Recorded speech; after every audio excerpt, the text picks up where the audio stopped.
looking for the variables. Fine. So just simple definition. I'm going for the random variable. जैसे आप लोगों ने बोला था कि सर random variable हम cover करेंगे तो fine. So just revising the definition of variable. So variable are just an characteristics of your data set. Fine.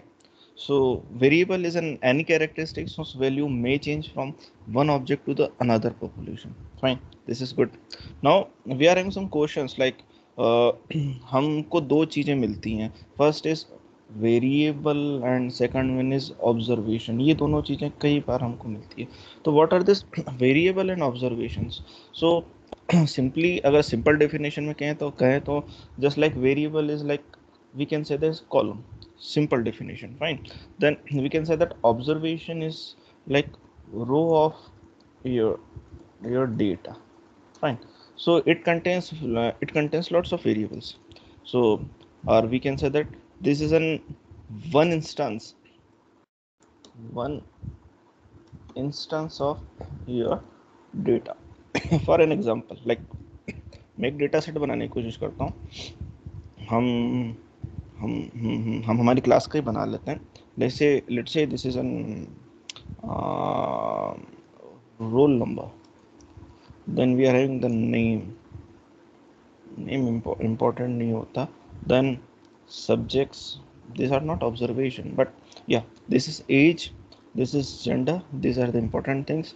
Then these are the marks in subject 1, similarly marks in subject 2, and so on. Fine. So let's say this is roll number 1 is 1, then 2, then 3.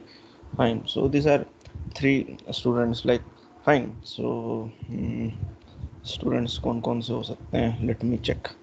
This is Anshul Patidar, Abhishek Nagar, Ankit Patidar. This is Anshul, Ankit, और कौन था भाई?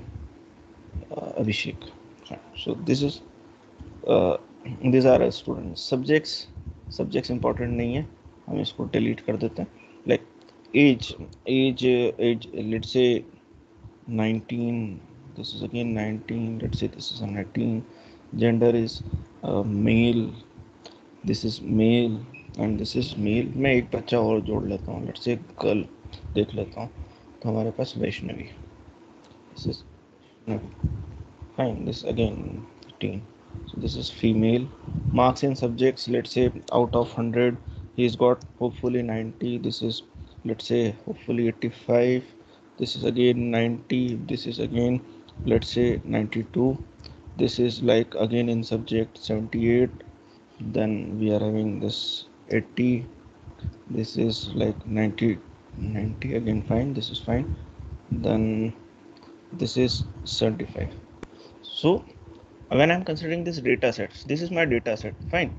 So when I'm saying that this column, this column, this column, this column, this column, or this columns, so usually these columns are in statistics, we say that these are the variables. Fine.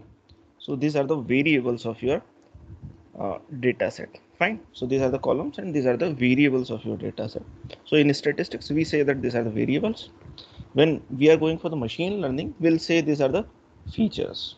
Fine. So either you can say variable or column. So these are the same thing. Then when we are going for like in statistics, so this row, this particular row, this is in one instance of your data, other instance of data, another instance of data, and another instance of data. Fine. So this particular row is your first observation, second observation, third observation, and fourth observations. So how can I define this observation? Like this observation, I can define this 1 comma Anshul comma 19 comma m comma 90 comma 75. So this is my first one of the observation. Fine. So let's say in statistics this is an observation, and usually machine learning we again say that this is an again observation, or we can say that this is an instance of your data. So these are the basic definition of your variable and observation. Is it fine? इतना समझ में आ रहा है? Yes, sir. Okay, fine. Then when we are going for random variable, this is random variable. So मैंने अभी क्या बोला था, variable. So what is this variable? Variable that takes any value, that takes any value, like हम C plus बोलते हैं, this is that takes any values from particular domain. Fine. Then again we are having the random variable. तो any definition आपके पास कोई बता सकता है the definition of random variable?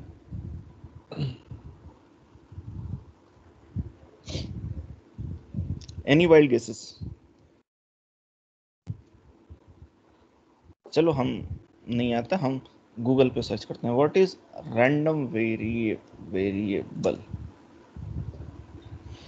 सो हम किसको देखें, हम विकिपीडिया देख लेते हैं. Like in probability, random variable, random quantity, algebraic are described as informally a variable whose values depend on the outcomes of a random phenomena. Fine. So पहली definition हमको क्या बोलना है कि ये जो वेरिएबल्स रैंडमली वैल्यू ले लेते हैं, नहीं, this is not the definition of random variable कि कुछ भी वैल्यू ले लें. सो इन प्रोबेबिलिटी और statistics a random variable is described informally as an variable whose values depends on outcomes of random phenomena. So this is an outcome of random phenomena. So again we are going for definition of random variable. This is where is my slide available. Yeah, fine. So I'm just revising. So what is a random variable? A random variable is a function that maps your probability space into real line. So this is my, like, probabilities sample space is available. Fine. So this is my probabilities sample space is available, and what I'm trying to do is that I like to map this particular sample space into some probability distribution using some function. So this is an random variable. So this is a functional mapping of probability space into your real line. For an example, let's say I'm taking an example of rolling a dice. Fine. So my sample space, क्या आप मेरे को बता सकते हैं इसके sample space क्या होगा? This is defined by omega. Omega यहाँ दिखेगा नहीं, डिफाइंड बाय ओमेगा. फाइन. सो इसकी सैंपल स्पेस बता सकते हैं, इसकी सैंपल स्पेस क्या होगी? एक rolling a dice of of of of 6 sides. इसका sample space probability last semester में आप लोगों ने पढ़ी होगी. Fine. So sample space is 1, या 1 2 3 4 5 and 6. So this is my sample space. And what is the probability associated with 1? So the probability of getting 1 is again 1 by 6, 2 is again 1 by 6, and so on. So all the probabilities are usually what we can say that equal. Fine. So मैं इसको अगर plot करूँगा, let's say मैं Google Jamboard खोलता हूँ, Google Jamboard. So just a minute, इसको Google Jamboard खोल लेते हैं. And this is my Google Jamboard. So हर किसी की आने की एक probability. So clearing friend. So हमारे पास एक सैंपल स्पेस है. So this is my sample space, जिसमें क्या होगा, एक प्रोबेबिलिटी ऑफ 1, फिर 2, फिर 3, 4, 5, 6. ये हमारी सबकी सैंपल स्पेस है, सभी की प्रोबेबिलिटी हमको पता है. तो हम क्या करते हैं, एक ग्राफ बनाते हैं. This is my random variable. तो probability of 1, probability of 2, probability of 3, 4, 5, 6. तो इसकी प्रोबेबिलिटी कितनी हुई?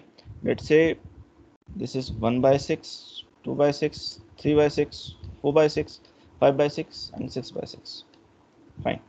तो प्रोबेबिलिटी ऑफ 1 हम यहाँ से मैप कर रहे हैं. दिस इज 1 by 6, इसकी भी 1 by 6, इसकी भी 1 by 6, इसकी भी 1 by 6, इसकी भी 1 by 6, और इसकी भी, सभी की 1 by 6 हमारे पास प्रोबेबिलिटी आ रही है. सो यहाँ पे जो फंक्शनल मैपिंग हो रही है ना, कि यार ये मैं जो रोल डाई कर रहा हूँ, मैं एक इवेंट कर रहा हूँ, तो इवेंट आने की प्रोबेबिलिटी मेरे पास कुछ आ रही है. This is 1 by 6, again 1 by 6, this is 1 by 6, this is 1 this is 2, this is 3। तो हमारा रैंडम वेरिएबल क्या हो गया, दिस इज 1 2 3 4 5 6 7 8 9।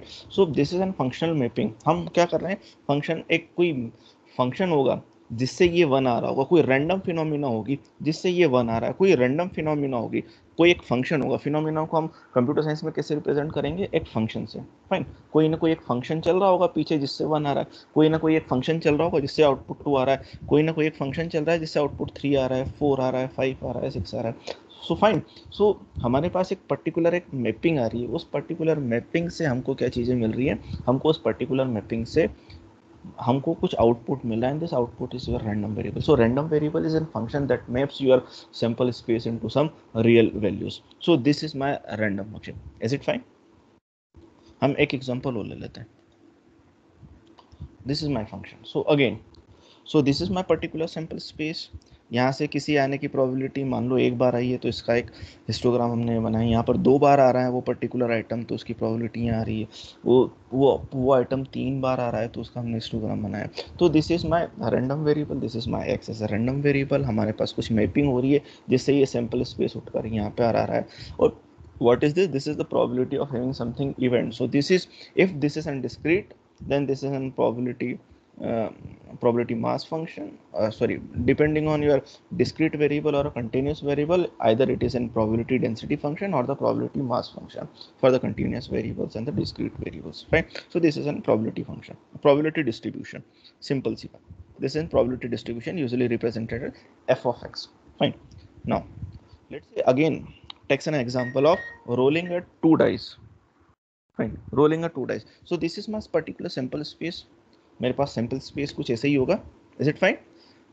पहले का आउटकम, दूसरे का आउटकम, तो मेरा सैंपल स्पेस कहाँ से कहाँ तक आ रहा है, मेरा सैंपल स्पेस यहाँ से, मेरा सैंपल स्पेस कहाँ से, sorry this is my pen, मेरा सैंपल स्पेस कहाँ से आ रहा है, this is my particular sample space. ये मेरा एक सैंपल स्पेस आ रहा है। मेरा आउटपुट क्या होगा, सैंपल स्पेस में मेरा आउटपुट क्या होगा, या तो 2 होगा, या 3 होगा, या 4 होगा, या 5 होगा, या 6 होगा, 7 होगा, 8 होगा, 9 होगा, 10 होगा, 11 होगा, या 12 होगा।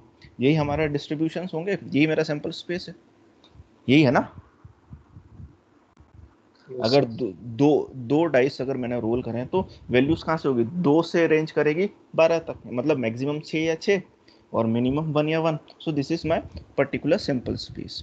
So this is my sample space. अब मैं इसको हिस्टोग्राम पे प्लॉट कर लेता हूँ, मतलब मैं एक रैंडम वेरिएबल बना रहा हूँ, तो रैंडम वेरिएबल मैं एक हिस्टोग्राम बनाता हूँ। सो this is my histogram. Fine, so this is my particular histogram. ये मेरा पर्टिकुलर, मेरे पास 2 डाइस थे, एक डाइस को मैं ब्लैक से रिप्रेजेंट कर रहा हूँ, दूसरे डाइस को मैं व्हाइट से रिप्रेजेंट कर रहा हूँ।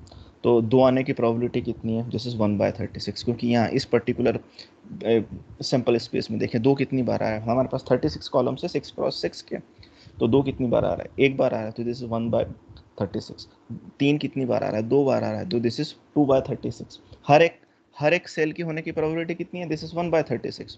काउंट कर लेते हैं, 3 कितनी बार आ रहा है, 2 बार आ रहा है, तो 1/36 प्लस 1/36, 4 आने की probability 1/36, 1/36, 1/36, 1/36, so this is 3/36 or 1/12. Is it fine? So what is the probability of getting like 7? So 7 is 1 2 3 4 5 6, so this is 6/36. So this is your 6/36, or this is 1/6. So this is our probability. So what is our random variable? So these are my random variables, this is my random outcomes, these are my random outcomes, this is 2 3 4 5 6 7 8 9 10. So these are my random outcome. Is it fine? So are you comfortable with the random variables?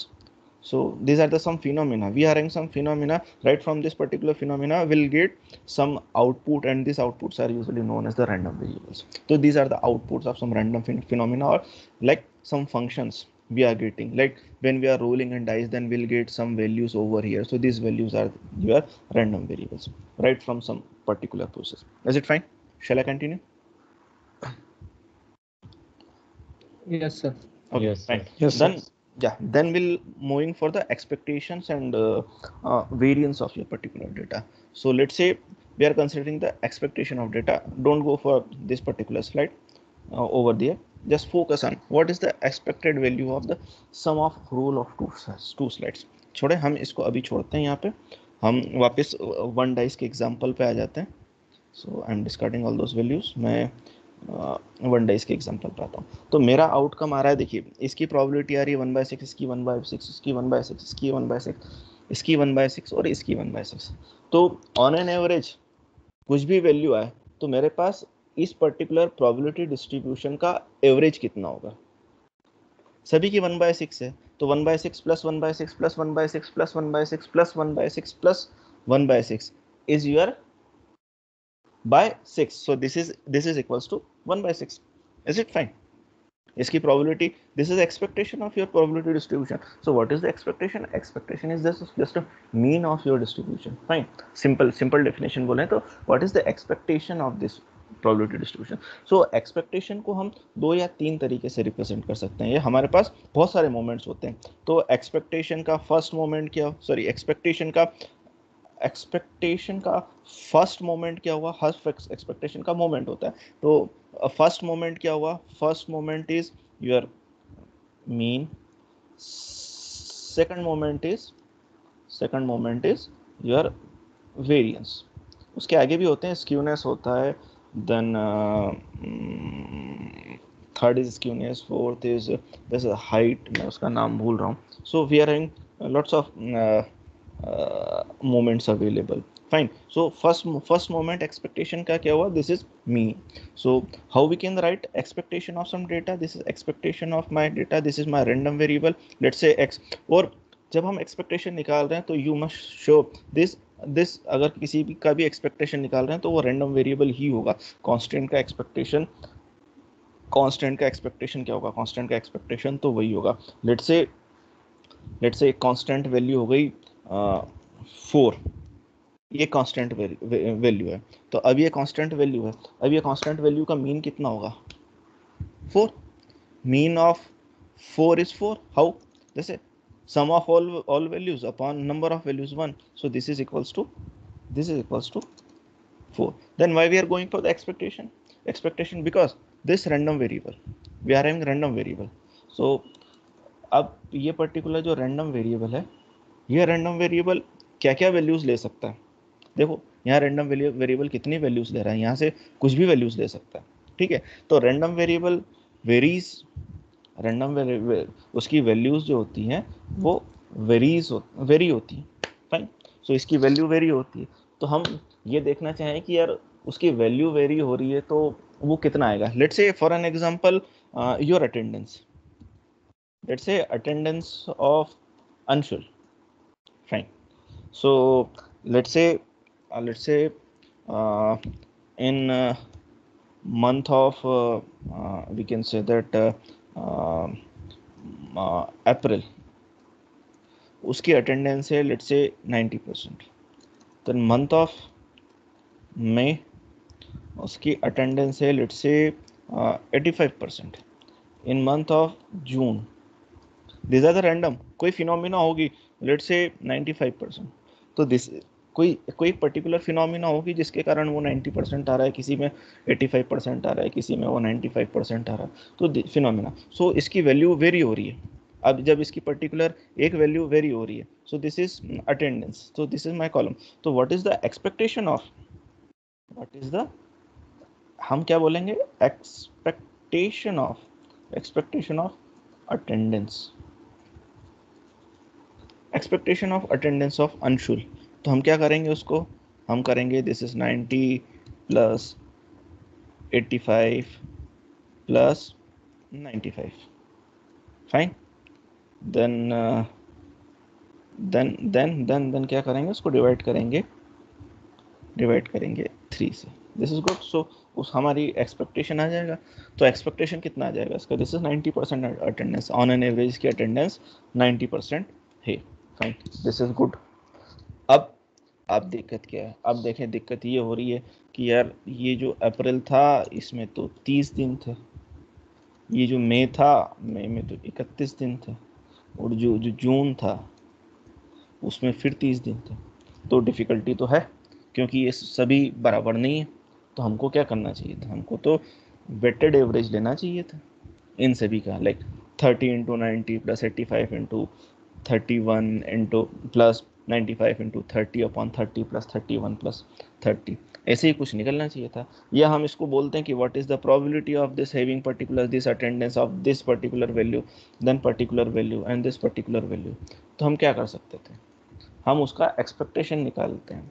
So expectation is what, this is mean, or we can say that this expectation, this particular expectation is weighted mean, not mean, this is a weighted mean of random variables. Fine, this is a weighted mean of your random variables. So I'm just moving to my slide again back. So again, so these are my random variable. What are my random variables? My random variable is the 2, 3, 4, 5, 6, 7, 8, 9, 10, 11 and 12. So this is my outcomes of the sample space. So these are my random variables. Now what is the probability of x is having simple small x? So what is the probability of having x? What is the probability of x having value is equals to 2? So this is 1 by 36. This is the probability. The probability of having dice or output is 3. This is 2 by 36. Similarly 3 by 36, 4 by 36, 5 by 36 and up to 1 by 36. This is my first probability samples. So how we can calculate the expectation of your data? So expectation of your data, this is my expectation. So I represent this expectation. So expectation of my data is equals to, again I am going for my pen. So expectation is equals to this x1 into this probability plus this random variable into this probability plus this random variable into this probability into this random, plus this random variable into this probability and so on. So how we can represent? This is x1, this is x1, this is up to xn.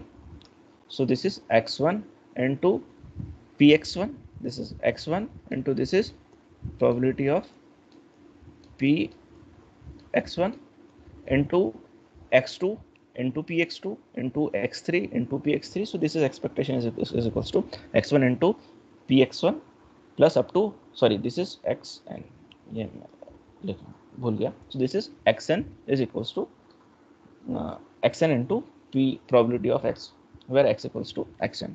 So simply how can I write?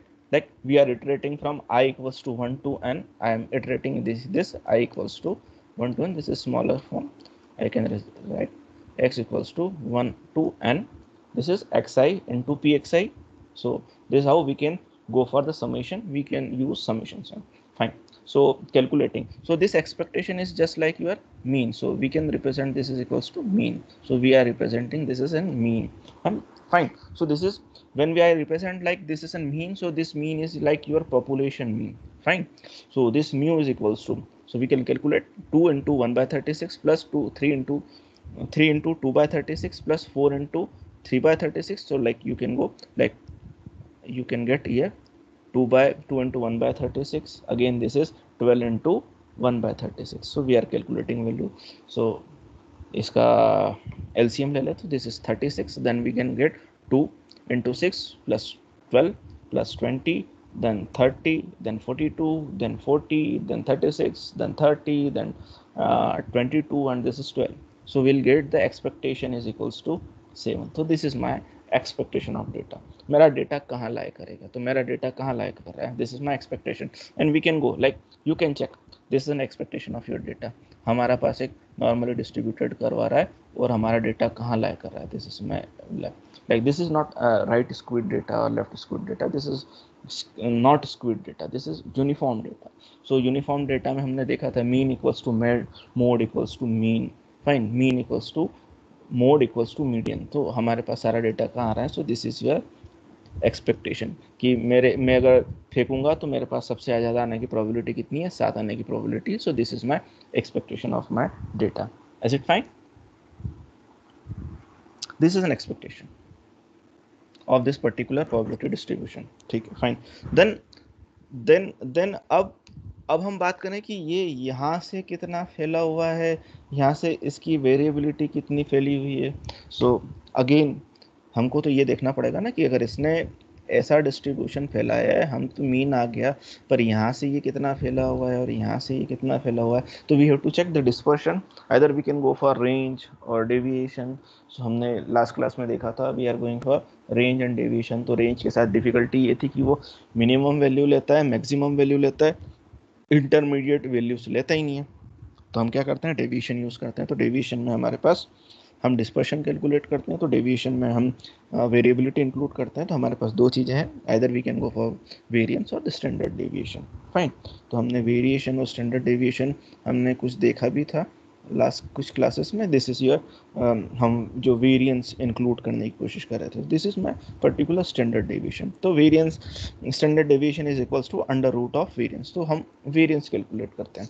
Fine, so another term is variance, so we are calculating variance. So how will calculate variance? So this, when I represent like sigma square, so this is again I am saying that this is population variance. So this is population mean is equals to mu and population variance is equals to sigma square. हमारे पास अलग notation है जब हम samples पर बात करेंगे। Fine, so how we can represent, this is expectation of x square. So what is expectation of x square? So हम क्या करेंगे, expectation of this is x, तो एक्स की जगह पर हम क्या करेंगे, एक्स स्क्वायर निकालेंगे। एक्स स्क्वायर मतलब कितना होगा, 4 then 9 and so on. Then we'll calculate the expectation of all those things. So we calculate the expectation of all those things. So this is expectation of all those things minus your mean का square. So this is expectation of mean का square. So what is your mean? Mean is your 7. So 7 का square कितना, 49। और हम x square निकालेंगे और x square के बाद उसका मीन निकालेंगे। सबसे पहले एक्स स्क्वायर निकालेंगे, उसके बाद उसका मीन निकालेंगे। सो this is the just basic formula of your variance. Is it fine? Yes, sir. Fine. Then you should consider that this x should be random variable. This should not be the constant value. Fine. This should be random variable. The variance of scalar value variance, अगर आपके पास कोई constant value है तो constant value का variance कितना होगा, 0 होगा। क्यों होगा, क्योंकि ये हमारा डिस्ट्रीब्यूशन है, मेरे पास ये कांस्टेंट वैल्यू है, लेट्स से 4। इसका मीन कितना हुआ, इसका मीन तो 4 ही हुआ, this is mean equals to 4। ठीक है, मीन तो उतना ही रहा। मैं अगर इसकी कांस्टेंट वैल्यू को का वेरिएंस निकालने की कोशिश करूंगा, इसका वेरिएंस क्या होगा, इसका वेरिएंस कुछ नहीं होगा, इसका वेरिएंस तो 0 ही होगा। Fine, so you should go for, now we are going for sample mean. So अभी तक हम जो चीज़ें कैलकुलेट कर रहे हैं वो सैंपल मीन और वेरिएंस को कैलकुलेट कर रहे हैं। जब हम एस्टिमेशन पर आते हैं तो मैं आपको बताऊंगा कि हम सैंपल मीन और वेरिएंस यूजुअली निकालते क्यों हैं। Fine, so our focus is on sample mean and variance. Fine, so sample mean को कैसे रिप्रेजेंट करेंगे, एक्स बार से, और सैंपल वेरिएंस को कैसे रिप्रेजेंट करेंगे, एस स्क्वायर से।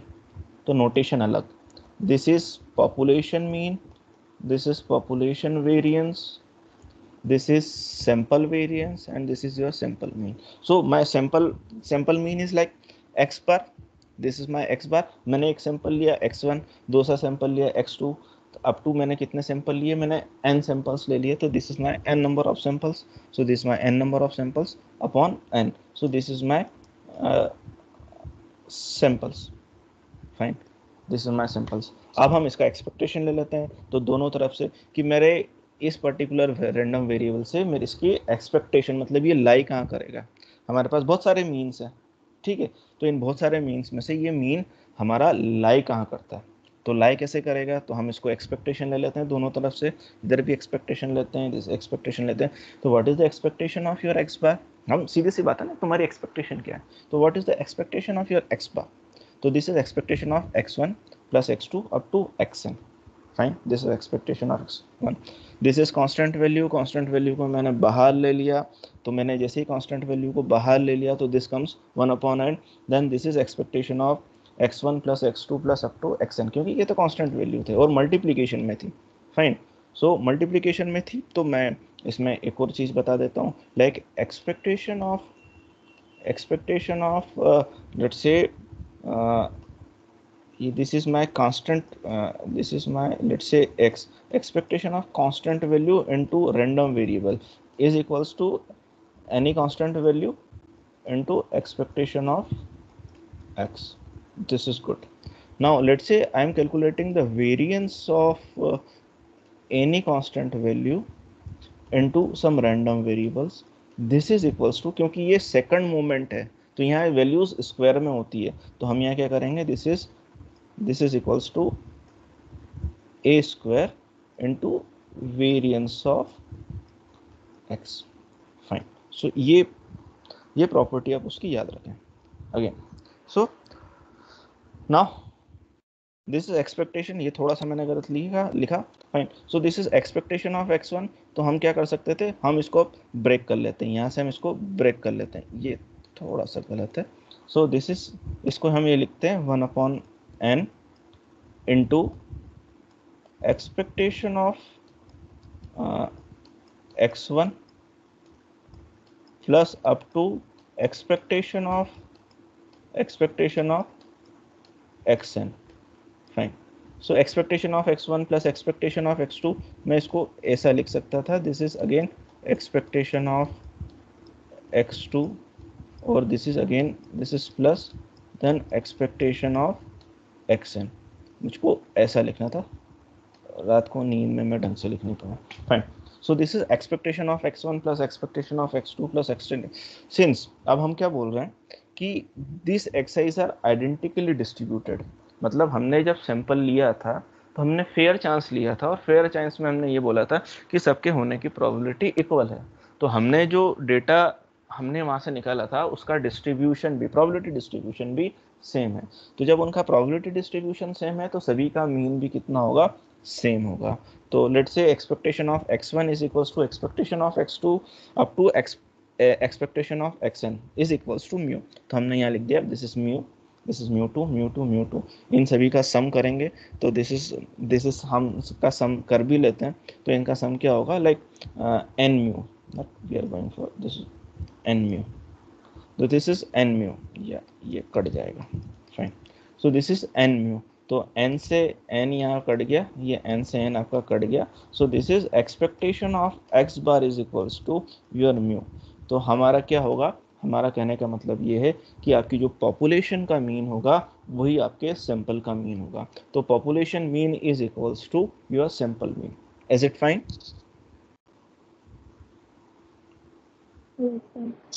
Yes, sir. हम उसका एक एग्जांपल हमने कल करा भी था, मैं उसको वापस ले आता हूँ, हमने एक्सेल में करा था, सो मैं एक्सेल वापस खोल लेता हूँ, सॉरी जस्ट मिनट वेट करिएगा।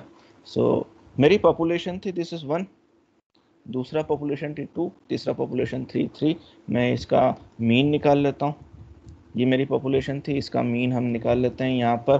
तो लेट्स से दिस इज इक्वल्स टू, हम क्या बोलते हैं, this is 1 plus this upon कितना आइटम है 3, so this is my mean. अब हम इसका सैंपल निकाल लेते हैं, we are going for with replacement. Fine, तो this is 1, this is 1, this is 2, this is 1, this is 3, again this is 2, this is 1, this is 2, this is 2, this is 2, this is 3. We are just verifying our calculation. This is 3, this is 2, and this is 3, and this is 3.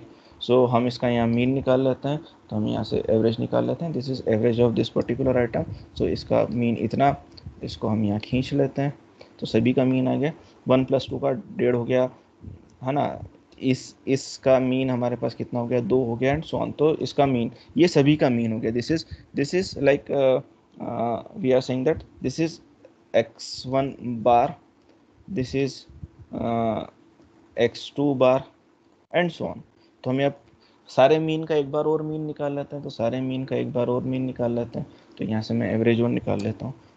Fine, so this is R2, good, तो ये हमारा mean हो गया। हमने class में इसका वो भी देख लिया था ना, विथ रिप्लेसमेंट वाला एग्जांपल देख लिया था ना। Yes, sir. Okay fine, so हमने निकाला कि sample mean, this is sample mean is equals to, sorry, population mean is equals to sample mean. So this is just a mathematical derivation of this particular thing. Fine, now we are again going for the variance, अब variance पे भी calculate कर लेते हैं, तो let's say we are calculating the variance of x bar, तो variance of x bar is equals to variance of x bar, fine. तो x बार को हम यहाँ एक्सपांड कर लेते हैं, तो x बार को एक्सपांड कर लेते हैं तो हमको क्या मिलता है, x1 plus x2 plus xn upon xn, this is x बार, है ना।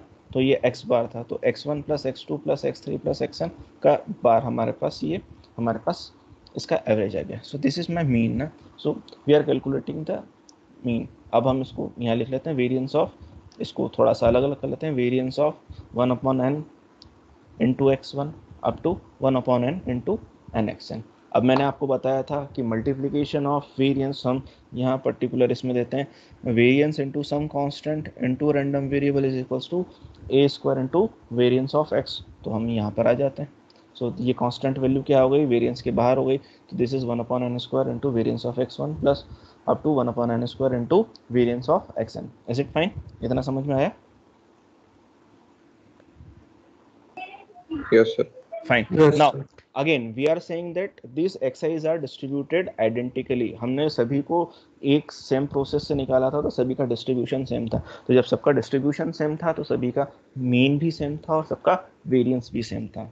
सबने हमने एक ही, तो जब सभी का वेरिएंस सेम था तो ये हमारा पर्टिकुलर सैंपल था, ये पर्टिकुलर सैंपल का वेरिएंस भी सिग्मा स्क्वायर, इसका भी sigma square. So we are getting 1 upon n square into sigma square plus sigma square up to sigma square, this is 1 upon n square into n of sigma square। so variance of x bar is equals to sigma square, एक n से n cut जाएगा, this is variance of, this is sigma square upon n। so sample variance is equals to population variance upon n। is it fine? population variance upon n। अब मेरे को इसका sample का, so this is equals to my S square. अब मेरे को standard deviation निकालना है, तो स्टैंडर्ड डेविएशन क्या हो गया मेरा, एस हो गया, क्योंकि under root of s square is s. तो स्टैंडर्ड डेविएशन मेरा क्या निकलेगा, under root of sigma square upon n और equals to sigma upon under root n. ये स्मॉल एन क्या है, स्मॉल एन है हमने जितने सैंपल्स लिए, फाइन, जितने नंबर ऑफ सैंपल्स हमने लिए। तो हमारे पास 4 टर्मिनोलॉजी आ गई। फर्स्ट मेरे को बताते जाना, मैं क्या क्या मैं लिखता जाता हूँ, आप मेरे को बताना। पहला हो गया लेट्स से म्यू। म्यू क्या है,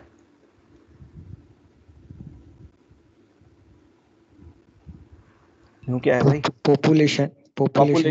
पॉपुलेशन में, good. This is sigma square Variance. population variance, Okay, fine। then we are going for x bar, this is sample mean. s square Sample variance. then comes, हाँ Standard है ना? Standard division तो s लिखते हैं उसको, ठीक है, fine. Then small n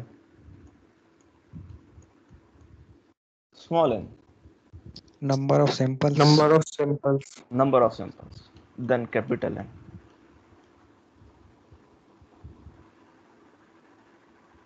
population size, length of population, fine. Population में कितना आइटम्स है, फाइन, ठीक है, और ये बहुत ज़्यादा है, this n is fine, this n is very much greater than small n, that's why we are going for simple। now again we are going for our previous examples, जो मैंने 1 2 3 लिया था, मैं 1 2 3 4 5 ले रहा हूँ।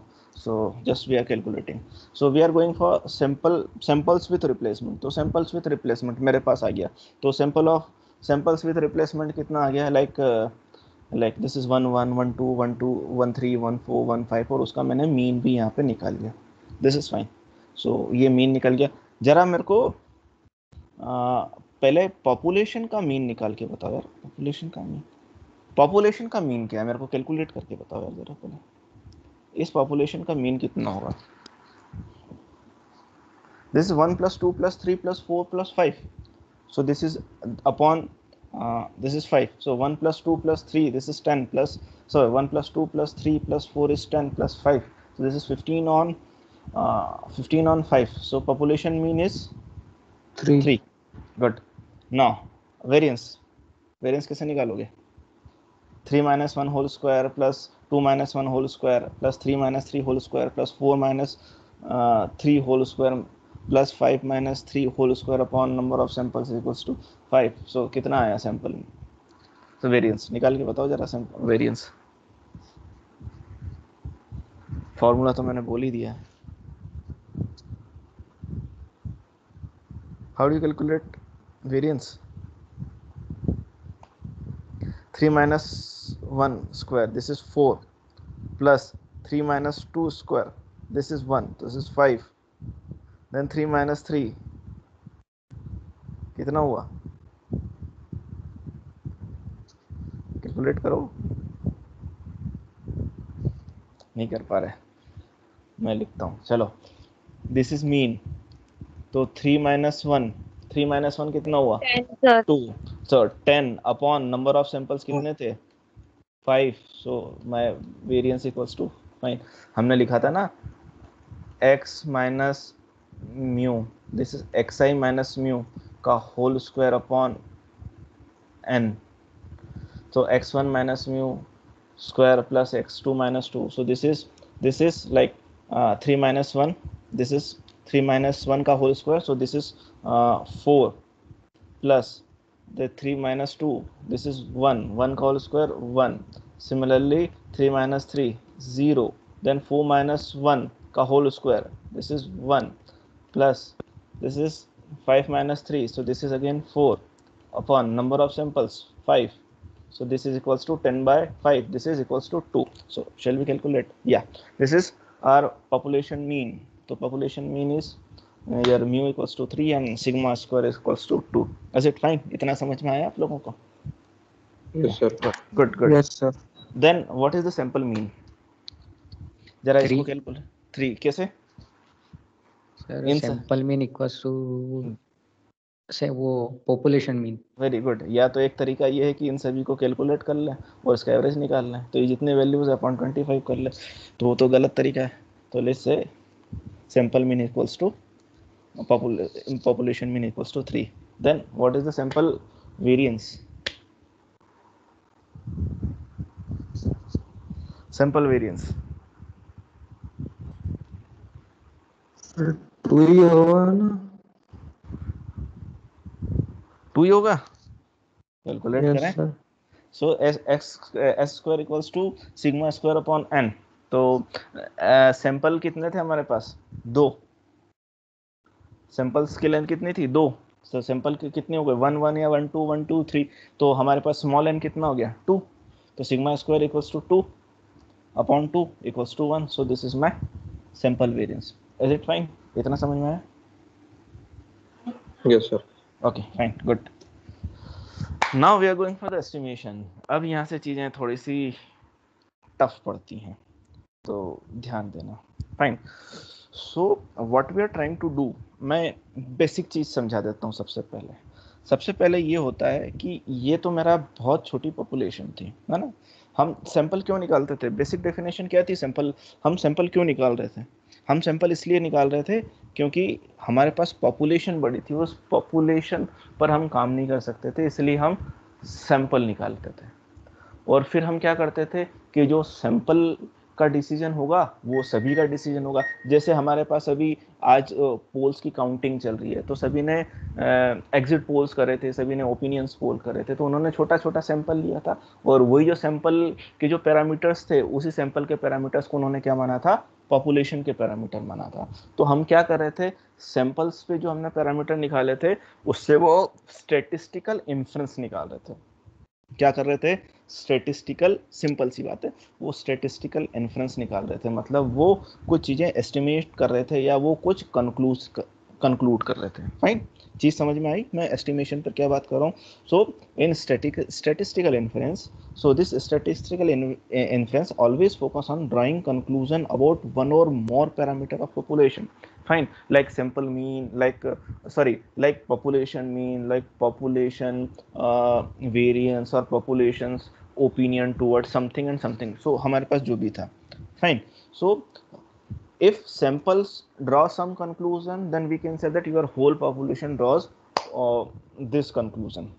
this is the way of estimation. So what we are trying to do is we are drawing conclusion from samples, and then we statistically influence that your population will draw same conclusion as of your sample conclusion. Is it fine? So here what we are trying to do is that we are trying to find whether our sample is good estimation of your population or not. हम sample निकाल ही रहे थे कि हम छोटे samples पे कोई conclusion निकालते और स्टैटिस्टिकल इन्फ्लुएंस से ये बोल देते कि यार पॉपुलेशन भी वही बात कर रही है।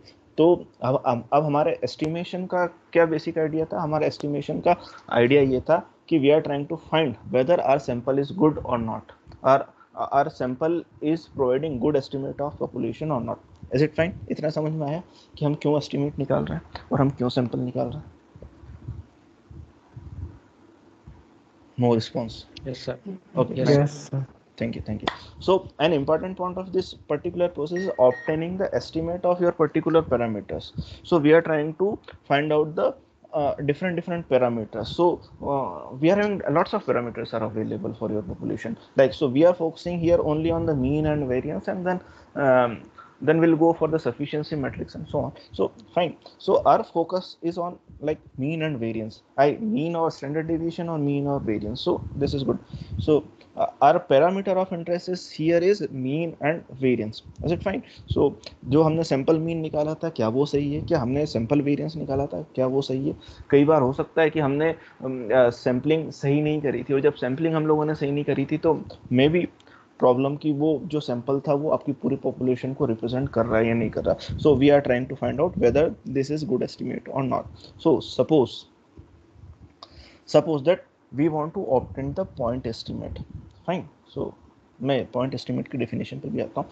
सो suppose that we want to obtain an point estimate that is a reasonable value of your population parameters. Fine. So we are going for the point estimation. Okay, fine. So let's say we are having the observations x1 x2 up to xn. So observations क्या हुई? columns हो, sorry, rows हो गई. Fine. मैं observation पे बात कर रहा हूँ, तो अभी let's say we are having observation x1 x2 x3 like Anshul, Abhishek and Vaishnavi and जो भी था बच्चा। सो एक एक उनकी पूरी डेफिनेशंस जो हो गई वो हमारे पास क्या हो गई?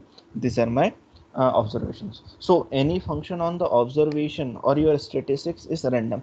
So when we are saying that our observations are in random in nature, if our observation or if our columns, हमने कॉलम्स की बात करी, अब मैं बात कर रहा हूँ कि हमारी जो रो हैं वो रैंडम है, रैंडमली आ सकती है ना, कोई डिपेंड था वैल्यूज ये तो नहीं पता है कि स्ट्रिक्टली है कि इसकी वैल्यू इतनी ही होगी। Fine. So this observations are random. So any function on this observation is again an random. So for example like हमारे पास ये एक कॉलम आया या एक ऑब्जर्वेशन आई, तो उसका जब हमने मीन निकाला तो वो भी रैंडम हुआ, क्योंकि हमारी ऑब्जर्वेशन ही रैंडम थी। तो उसके अगर कोई फंक्शन लगाएंगे, जैसे मीन लगाया या वेरिएंस निकाला, तो वो भी हमारा रैंडम ही होगा। Is it fine? Yes, sir. Okay. हम रैंडम पे बात क्यों कर रहे हैं? क्योंकि हमको एक्सपेक्टेशन निकालना है। ठीक है। So another way to understand like this, ये तरीका समझ में नहीं आता, हम another way to understand is like suppose we take sample of n equals to 10। हमने सैंपल्स लिए, कितने लिए वो नहीं पता, पर सैंपल साइज कितनी हुई? 10 हुई। तो दो चीज़ें अगेन मैं से बोल रहा हूँ, n this is equals to length of your population और small n is equals to length या number of items in your sample. ठीक है। सो कितने सैंपल्स है अभी मेरे को नहीं पता, हम वो भी चेक करेंगे कि कितने सैंपल्स कितने होने चाहिए, वो अगली बात है कि दिस इज गुड नंबर और not. Fine. So let's say we take the sample of n equals to 10। Now we compute the sample average. So हमने पहला एक सैंपल लिया जिसमें हमारे पास एवरेज निकला कितना? 10.2। अगली बार हमने फिर सैंपल लिया, उसका एवरेज हमारे पास कितना निकला? 10.4। कैसे आया? जैसे इसमें आया, एक आया 1.0, this is 1.5, this is 2.0। Similarly हमने अलग अलग सैंपल लिए, वहाँ पे सैंपल साइज 2 थी, यहाँ सैंपल साइज 10 थी। तो एक बार एक्स बार कितना आया मेरा? 10.2 आया। अगली बार मेरे पास एक्स बार कितना आया, सॉरी x1 बार कितना आया? 10.2। अगली बार मैंने लिया x2 बार कितना आया? 10.4 and so on. So will repeat all this process. Fine. The sample average, no, the sample average depends on the observation in your samples. Fine. जैसे हमारा ये सैंपल एवरेज यहाँ पर आ रहा है, तो सैंपल एवरेज किस पे बात कर रहा है? आपकी इस पर्टिकुलर ऑब्जर्वेशन पे ही बात कर रहा है। ये सैंपल एवरेज किस पे डिपेंड कर रहा है? इन पर्टिकुलर ऑब्जर्वेशन पे ही बात कर रहा है। ये सैंपल एवरेज किस पे बात कर रहा है? इस ऑब्जर्वेशन पे ही बात कर रहा है। अगर ये ऑब्जर्वेशन चेंज होगी तो एवरेज भी चेंज होगा, सही है ना? हम बोल रहे हैं कि हाँ, सो हम बोल रहे हैं कि अगर हमारी ऑब्जर्वेशन ही रैंडम है तो हमारा सैंपल मीन भी कितना होगा? रैंडम होगा। हमारे सैंपल वेरिएंस कितना होगा? वो भी रैंडम होगा। तो कहने का मतलब ये है कि हमारा जो सैंपल मीन होगा वो भी रैंडम होगा, हमारा सैंपल वेरिएंस होगा वो भी रैंडम इन नेचर होगा। Fine. Long because statistics is a random variable. Like मेरा स्टैटिस्टिक्स अभी क्या है? या तो मीन है या वेरिएंस है। So it has probability distribution, क्योंकि कोई एक वेरिएबल जो रैंडम है तो उसका प्रोबेबिलिटी डिस्ट्रीब्यूशन भी होगा, एग्जैक्टली होना चाहिए। क्यों होना चाहिए? क्योंकि उसकी वैल्यू, कहाँ गया मेरा माउस, उसकी वैल्यू क्या होगी? वो यहाँ पे हो सकती है, यहाँ पे भी हो सकती है, यहाँ पे भी हो सकती है, यहाँ पे भी हो सकती है, यहाँ पे भी हो सकती है। तो जब उसकी वैल्यू यहाँ से यहाँ तक लाई करेगी, उसका मीन, लेट्स से उसका मीन यहाँ आ रहा है, तो वो वैल्यू यहाँ से यहाँ तक लाई करेगी तो उसका प्रोबेबिलिटी डिस्ट्रीब्यूशन भी तो होगा, क्योंकि वो तो रैंडम है। कांस्टेंट का कोई प्रोबेबिलिटी डिस्ट्रीब्यूशन नहीं होता, पर क्योंकि वो रैंडम है तो रैंडम का प्रोबेबिलिटी डिस्ट्रीब्यूशन भी होगा। तो that probability distribution will say that this is N sampling distribution. Is it fine? क्योंकि चीज़ें रैंडम है तो रैंडम है तो उसकी वैल्यू एक मिनिमम होगी, एक मैक्सिमम होगी, किसी भी चीज उसका एक्सपेक्टेशन भी कुछ होगा, क्योंकि कहीं ना कहीं वो वैल्यू लाई होगी। तो क्योंकि वो रैंडम है, वो इस रेंज से उस रेंज तक जा रही है, वहाँ पर हर एक उसके बीच में उसके पर्टिकुलर आउटकम की कुछ पर्टिकुलर वैल्यू भी है, तो उसका एक प्रोबेबिलिटी डिस्ट्रीब्यूशन होगा। So this probability distribution is known as your sampling distribution. Is it fine?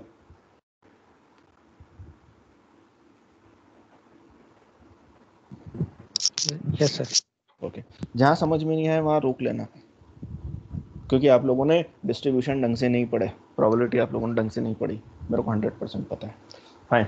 So for our particular inference problem, inference problem क्या? कि हमको कोई छोटा सा डेटा लेंगे, उससे हम कंक्लूजन निकालेंगे, फिर बड़े डेटा का हम कंक्लूजन निकालेंगे। हमारे इस पर्टिकुलर सिनारियो में इन्फ्रेंस ये है कि अगर ये ऐसा होता है तो वहाँ पे भी वैसा होगा। This is my inference problem, मैं उसमें से कंक्लूजन निकालूंगा। So for my particular inference problem और general symbol for parameter of interest. अभी पैरामीटर ऑफ इंटरेस्ट हमारा क्या था? मीन और वेरिएंस था। तो उसको मोटे मोटे तौर पर हम उस पर्टिकुलर पैरामीटर ऑफ इंटरेस्ट को हम स्टेटिस्टिक्स में ग्रीक वर्ड थीटा से रिप्रेजेंट कर लेते हैं। फाइन। सो अभी हम उस मोटे मोटे तौर पर हम क्या बोलेंगे? This is my theta. अब मैं मीन वेरिएंस पे बात नहीं करूंगा। This is my parameter of interest. Parameter of interest मेरा कुछ भी हो सकता है, मीन हो सकता है, वेरिएंस हो सकता है, थर्ड पैरामीटर स्क्यूनेस हो सकता है, थर्ड मोमेंट, फोर्थ मोमेंट जो मैं भूल गया था, दिस इज कर्टोसिस, तो वो कर्टोसिस भी हो सकता है। फाइन। उसकी height, kurtosis is height of your particular probability distribution. Fine. So in general, if x is a random variable with probability distribution fx, तो probability distribution fx क्या था? ये मेरा probability distribution fx है ना? This is my random variable and this is my probability distribution fx. When this value is equals to 1, then probability is equals to 1. Then x equals to, let's say, 2, then probability is equals to something like here. Then x equals to 3, so probability is like 3. Then probability is like 4, x equals to 4, then probability is like this. Fine. In general, if x is a random variable whose range lies from x1 to x2 up to xn, जो भी था, then probability distribution fx is characterized by is unknown parameter theta. अब क्यों?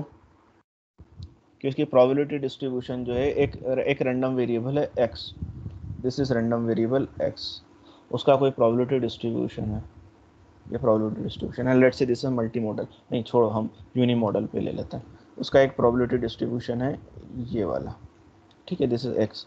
उसके probability density कितनी है? तो उसकी डेंसिटी है, दिस इज fx। फाइन। तो ये डिस्ट्रीब्यूशन किस पर डिपेंड करता है? ये डिस्ट्रीब्यूशन डिपेंड करता है उसके अननोन पैरामीटर्स पे या पैरामीटर ऑफ इंटरेस्ट पे। तो अननोन पैरामीटर्स क्या हुआ, वो यहाँ से यहाँ तक, उसका पहला पैरामीटर्स क्या हो गया, दिस इज म्यू, उसका मीन ये था, उसके बाद उसका वेरिएंस यहाँ से यहाँ तक जा रहा है। So this is your particular probability distribution is characterized by your unknown parameter theta. Fine. And again, if we are having x1, x2, xn is a random sample of size n, so we are having lots of samples and each sample is size of n from your particular x, then when we like to estimate, क्योंकि अब हमको ना तो mean पता है, ना हमको variance पता है ना।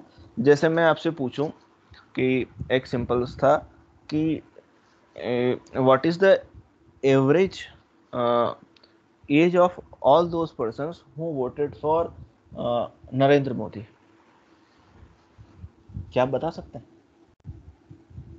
ऑल ओवर इंडिया में नहीं बता सकते। सो हमको क्या पता है, हमको मीन नहीं पता, हमको उसका वेरिएंस भी नहीं पता, ठीक है ना। जब हमको मीन ही नहीं पता तो मीन से वेरिएंस क्या निकलेगा, क्योंकि variance equals to x minus mu का होल स्क्वायर समेशन 1n। फाइन। So what we are trying to do, अब एक नया पैरामीटर, एक चीज और आती है यहाँ पे, है ना। मैं किसी एक पर्टिकुलर एक पैरामीटर लिखता हूँ, लेट्स से थीटा, और उसके ऊपर मैं क्या करता हूँ, हेट लगाता हूँ।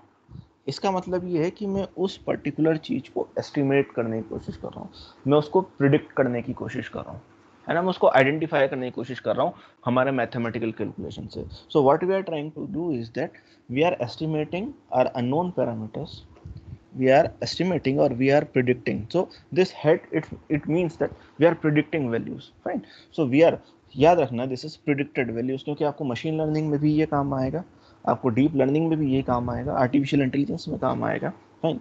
So this notations right from your statistics, this is an predicted value. So what is the predicted value? So this is predicted value of our unknown parameter of interest is equals to some function, this is some function, उसका कोई particular कोई function होगा, है ना, of different parameters like x1, x2 up to xn, and so this is estimating your theta hat is known as point estimator of your theta, because we don't know theta.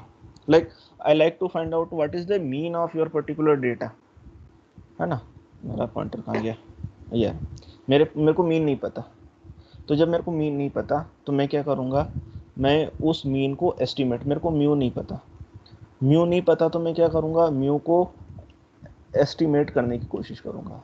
कैसे estimate करूँगा, x बार से, ठीक है।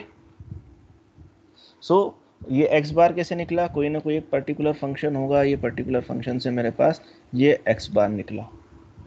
X बार क्या function हुआ, function क्या था x bar का, x1 plus x1 plus x2 plus x3 plus x4 plus x5 up to xn upon number of samples equals to n। सो ये मेरा सैंपल साइज हुआ। तो हमने यहाँ पे सैंपल साइज का मीन निकाल लिया, तो this is my sample size का मीन। Is it fine? हम अब उल्टा कर रहे हैं, हमको पॉपुलेशन मीन नहीं पता है, हम पॉपुलेशन मीन बहुत बड़ी है तो उसमें छोटे छोटे से सैंपल निकाल रहे हैं, और छोटे छोटे सैंपल से मीन निकाल के हम क्या कर रहे हैं, उस पॉपुलेशन का मीन निकाल रहे हैं। हमारे पास मेरे पास कुछ वैल्यूज़ हैं, वेरिएंस नहीं पता, तो वेरिएंस से मैं पूरी पॉपुलेशन का वेरिएंस निकालने की कोशिश करूँगा। Is it fine? मैं क्या निकालने की कोशिश कर रहा हूँ, चीज़ें समझ में आ रही हैं, थोड़ी सी टफ हो रही हैं? Hello, any responses? कुछ समझ में आ रहा है मैं क्या निकालने की कोशिश कर रहा हूँ? मैं ये निकालने की कोशिश कर रहा हूँ कि मेरे को पॉपुलेशन का मीन नहीं पता, मेरे को पॉपुलेशन का वेरिएंस नहीं पता, मैं सैंपल मीन किसी भी ना किसी तरीके से निकाल सकता हूँ। जैसे हमने यहाँ पे सैंपल मीन निकाला था, इन सारे मीन को, ये सभी का सैंपल का मीन निकाला और इन सभी को हमने ऐड करके उसका मीन निकाल लिया, और वो मीन निकालने के बाद हमने बोल दिया कि हमारे पॉपुलेशन का मीन भी यही था। तो हम क्या कर रहे हैं, हम वैल्यू एस्टिमेट कर रहे हैं। हम वैल्यू कैसे एस्टिमेट कर रहे हैं, हम वैल्यू इस तरह से एस्टिमेट कर रहे हैं, ठीक है। चीज़ें समझ में आई?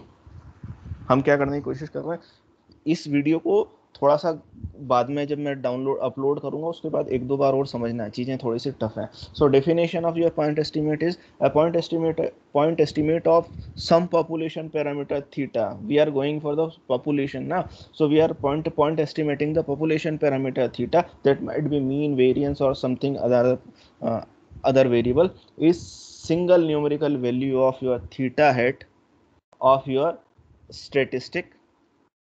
Fine. So this particular statistic theta hat is known as your point estimator. Now let's say consider an example. Suppose that a random variable x is normally distributed with mean with unknown mean mu. So let's say मेरे पास एक normally distributed data है, this is normally distributed, this is Bell curve available. मेरे को इसका mean नहीं पता है, इसका मीन क्या था, ठीक है, मेरे को मीन नहीं पता. नॉर्मल डिस्ट्रीब्यूशन तो पता है ना, 1/√2 pi sigma square into e to the power x minus mu upon 2 sigma square. So this is my normal distribution. Fine. So if x is normally distributed with unknown mean, so ये मेरी population थी, ये मेरी population इस distribution से फैली हुई थी. अब मेरे को क्या करना है कि इस ओवरऑल पॉपुलेशन का मीन निकालना है. जैसे मैं पूछता हूँ कि भारत की ऑन एन एवरेज जो है वो ऑन एन एवरेज एज कितनी है, निकालो. क्या करोगे, 130 करोड़ लोगों के पास जाओगे, सबकी एज पूछोगे, उसके बाद मीन निकालोगे. क्या ये पॉसिबल है? नहीं है. तो हम क्या करेंगे, पॉइंट एस्टिमेट करेंगे. पॉइंट एस्टिमेट में हम क्या करेंगे, पॉइंट एस्टिमेट में ये करेंगे कि हमारे पास वो जो पॉपुलेशन है उस पॉपुलेशन का हम मीन निकालने की कोशिश, सैंपल लेंगे और सैंपल का मीन निकालेंगे, और सैंपल का मीन निकालने पर हम क्या बोलेंगे कि यही हमारी पॉपुलेशन का भी मीन है. So what we are trying to do is that we are estimating our mu, क्योंकि मैंने यहाँ मीन बोला है, भारत की आबादी का एस्टीमेट निकालना है. मेरे को नहीं पता कि भारत की आबादी का मीन कितना है, तो मैं क्या कर रहा हूँ, उसको एस्टीमेट कर रहा हूँ. तो एस्टीमेट कर रहा हूँ या प्रिडिक्ट कर रहा हूँ, तो उसके आगे ऊपर लिखा मैंने हेड. वो क्या करूँगा मैं, हमने अभी निकाला था कि mu equals to x bar, तो हम उसी फॉर्मूले से हम क्या बोलेंगे कि हम एक्स बार निकालेंगे, और एक्स बार निकालने के बाद हम बोल देंगे this is my population estimated population mean. वो आगे पीछे सही गलत कुछ भी हो सकता है, पर अभी हम बोल रहे हैं कि ऑन एन एवरेज उसकी पॉपुलेशन मीन पॉपुलेशन की एज इतनी होगी. Is it fine? एक example. So let's say after a sample has been selected, let's say we are trying to find out x bar, and we are having some populations like x1 is like your 25, x2 is like your 30, x3 is like your 29, x4 is equals to 30 31. सो हम क्या कर रहे हैं, point estimate निकाल रहे हैं. हमारे पास ये सैंपल है, ये सैंपल से हमने उसका एक मीन निकाला, तो सैंपल से हमने एक्स बार कितना निकाल लिया, तो एक्स बार निकाल लिया मैंने, दिस इज 28.75. मैंने एक सैंपल लिया था. अब उस सैंपल से मैं क्या बोल रहा हूँ कि मैं पॉपुलेशन का मीन निकाल लेता हूँ. तो सिमिलरली मेरा पॉपुलेशन का मीन भी कितना हो जाएगा, मेरे पास पॉपुलेशन तो बहुत बड़ी थी, तो उस पॉपुलेशन से मैंने एक 4 का सैंपल निकाला, उस 4 के सैंपल के मैंने मीन निकाल लिया. ऐसा हम 8-10 बार कर लेंगे तो उसका मीन का मीन निकाल लेंगे, तो हमारे पास बहुत बार हो जाएगा. ठीक है. सो ये हमने एक पॉपुलेशन मीन निकाला. अब इसी के हिसाब से मैं बोल दूंगा कि यही मेरा प्रिडिक्टेड पॉपुलेशन में, दिस इज सैंपल मीन, तो इसी से मैं क्या बोल दूंगा, पॉपुलेशन में. सिमिलरली मैं क्या कर सकता हूँ, अननोन वेरिएंस जो है इस पर्टिकुलर पॉपुलेशन का, वो कैसे निकालूंगा, तो इस पॉपुलेशन का मीन कैसे निकालूंगा, मेरे इस पर्टिकुलर पॉपुलेशन से मैं क्या करूंगा, इस पर्टिकुलर पॉपुलेशन से मैं वेरिएंस निकालूंगा, और उसके बाद उसके अपन n कर दूंगा, तो मेरे को पता चल जाएगा कि मेरी पॉपुलेशन का वेरिएंस कितना है. ठीक है ना. हमारे पास ये था ना, sigma square upon n is equals to s square. तो हम क्या करेंगे, हमको ये आइडेंटिफाई करना है, तो मैं क्या करूँगा, sigma square equals to s square into n कर दूंगा. इसका वेरिएंस तो मेरे को पता है, इसका वेरिएंस मैं निकाल लूँगा into n. Number of samples कितने मेरे पास, 4 हैं, इंटू 4 कर दूंगा, तो मेरे पास वैल्यू हो गई. Is it fine? हम उल्टा करने की कोशिश कर रहे हैं. समझ में आया? Yes, sir. अब आवाज़ दब गई. So this is my sample variance. Now, so major focus is like this is my last slides. Right. So मैं इसको बंद ख़त्म करता हूँ 2 मिनट में. So what is your estimation? So estimation is like We are estimating the problems that occurs frequently in your particular engineering population, that we don't know the mean of single population. So what we are, how we can do, like we don't know like variance or the standard deviation of population. So how we'll collect? Fine. What is the proportion P of your items in your population that belongs to a particular class of interest? हमने जो clustering करी थी या stratified sampling करी थी उसमें proportion कितना था हमको नहीं पता. Even we don't know the mean of two different populations like mu1 and mu2. Even we don't know the population proportions like p1 minus p2. So how we can estimate? So we can estimate like if we like to estimate the population mean, so we can collect it from the sample mean. So when we like to estimate the population variance, so we can collect it from the sample variance. Like what is the estimate of your particular proportion, sample proportion? So we can calculate right from your sample proportion. So x is the number of items in your random sample size of n. Fine. Then how we'll collect the population mean? So population mean is like population mean difference is like you can collect from x1 minus x2 and so on. So we are in two different random variables, and this is how we can collect the sample estimations of our data. So this is for today's class. तो मैं आज इतना ही ख़त्म करता हूँ. आप इसको समझने की कोशिश करना है. अगर आपको समझ में आ जाए, this is well and good. और अदरवाइज हम बात करते हैं, हम नेक्स्ट क्लास में प्रोबेबिलिटी डिस्ट्रीब्यूशन पर बात करेंगे, सैम्पलिंग डिस्ट्रीब्यूशन पर बात करेंगे.